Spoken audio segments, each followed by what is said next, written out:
এত সুন্দর জিনিস, এত বড় সংগঠনের দায়িত্ব পেয়েছে, এই জন্য উনি পেয়েছে এরকম জিনিয়াস ওয়ান, এরকম কল্পনা করা যায় না। কোন রাজনৈতিক দলের মধ্যে মানে বিজেপি ছাড়া অন্য কোনো রাজনৈতিক দলের মধ্যে এমন প্রতিভা ব্যক্তিত্ব আছে কিনা আমার সন্দেহ হয়। এইসব না জানলে বিজেপি করা যায় না। বিজেপি অন্য জিনিস, এত সুন্দর জিনিস, এত বড় সংগঠনের দায়িত্ব পেয়েছে, এই জন্য উনি পেয়েছে এরকম জিনিয়াস ওয়ান, এরকম কল্পনা করা যায় না। কোন রাজনৈতিক দলের মধ্যে মানে বিজেপি ছাড়া অন্য কোনো রাজনৈতিক দলের মধ্যে এমন প্রতিভা ব্যক্তিত্ব আছে কিনা আমার সন্দেহ হয়। এইসব না জানলে বিজেপি করা যায় না। বিজেপি অন্য জিনিস। এত তখন তারা বিকাশে সবাই মারধর করে, প্লাস আর একটা নাবালিকা মেয়ের জীবনটা পুরো শেষ হয়ে গেছে গা। কারণ এ তো মেয়ে মানুষ, এরা তো বিয়ে দিতে লাগবো, প্লাস এত ভবিষ্যৎ আছে না। কি করছিল আপনারা?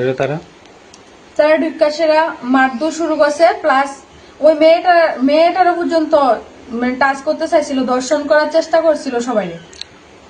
নাবালিকা মেয়েটার সব। হ্যাঁ। তখন আপনারা মানে কি করছেন? তারপর কোনো মতে আমরা বাচ্চা সেরাইছি, প্লাস প্রশাসন খবর দেওয়া হয়েছিল, তারা আমরা নিয়ে গেছিল। তো পুলিশের কাছে আপনারা মামলা করছিলেন? হ্যাঁ করছিলাম, কিন্তু তারা তো কোনো স্টেপই নিতেছে না। আচ্ছা, তো পুলিশ মানে মামলা নেওয়ার পর তারা সবকিছু, কিন্তু তারা এখনো ইয়ে করতেছে না। তাহলে দেখা যেতেছে মানে প্রশাসন তাহলে গুন্ডাটিরে ডরাইতেছে নাকি, তারা ডরা। কতজন ছিল আপনারা উপর যে হামলা করছে? 4 থেকে 5 জন প্রথমে ঢুকছিল। মানে সবাই কি চিনছেন? না, সবাই তো আমি চিনতে পারছি না। তো 2 জনের নাম কালেকশন করা হয়েছে। একজনের নাম হয়েছে সুমন রায় সরকার, ওরবে মান্তু, আরেকজনের নাম হয়েছে লিটন সরকার।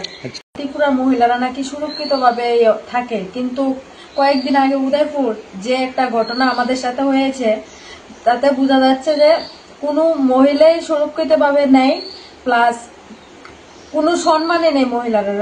পুরুষটা কোনো মতেই মহিলারা সম্মানে থাকতে দিতে পারছে না আর কি।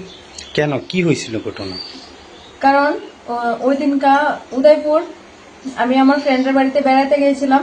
তো ওইখানে আমরা সবাই মিললাম প্ল্যান করছি যে আমরা ইয়েতে যাবো, অর্কেস্ট্রাতে যাবো। তো এখানে আমার ফ্রেন্ডের বাড়িতে মাত্র আমরা রেডি হইতেছিলাম আর কি। তো ওখানে গিয়ে সেরা কয়েকটা গুন্ডা আয়াসেরা আমরার উপরে হামলাইয়া পড়ে। তখন তারা বিকাশের সবাই মারধর করে, প্লাস আর একটা নাবালিকা মেয়ের জীবনটা পুরো শেষ হয়ে গেছে গা। কারণ এ তো মেয়ে মানুষ, এরা তো বিয়ে দিতে লাগবো, প্লাস এত ভবিষ্যৎ আছে না। কি করছিল আপনারা? তারা বিকাশেরা মারধর শুরু করছে, প্লাস ওই মেয়েটারও পর্যন্ত টাচ করতে চাইছিল, দর্শন করার চেষ্টা করছিল সবাই। নাবালিকা মেয়েটার সব। হ্যাঁ। তখন আপনারা মানে কি করছেন? তারপর কোনো মতে আমরা বাচ্চা সেরাইছি, প্লাস প্রশাসন খবর দেওয়া হয়েছিল, তারা আমরা নিয়ে গেছিল। তো পুলিশের কাছে আপনারা মামলা করছিলেন? হ্যাঁ করছিলাম, কিন্তু তারা তো কোনো স্টেপই নিতেছে না।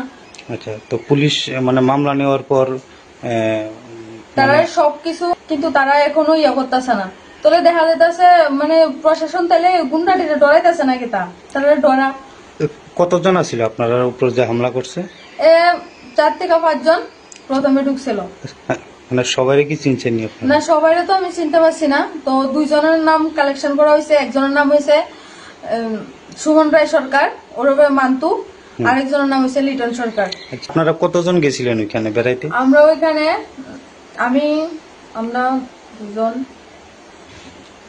5 জন মহিলা আসলাম। 4 জন মহিলা, একজন বাচ্চা মেয়ে নাবালিকা, আর একজন নাবালিকা ছেলে। উদয়পুর কোন জায়গাতে হয়েছিল ঘটনাটা? উদয়পুর সুকন্তলা পল্লীতে।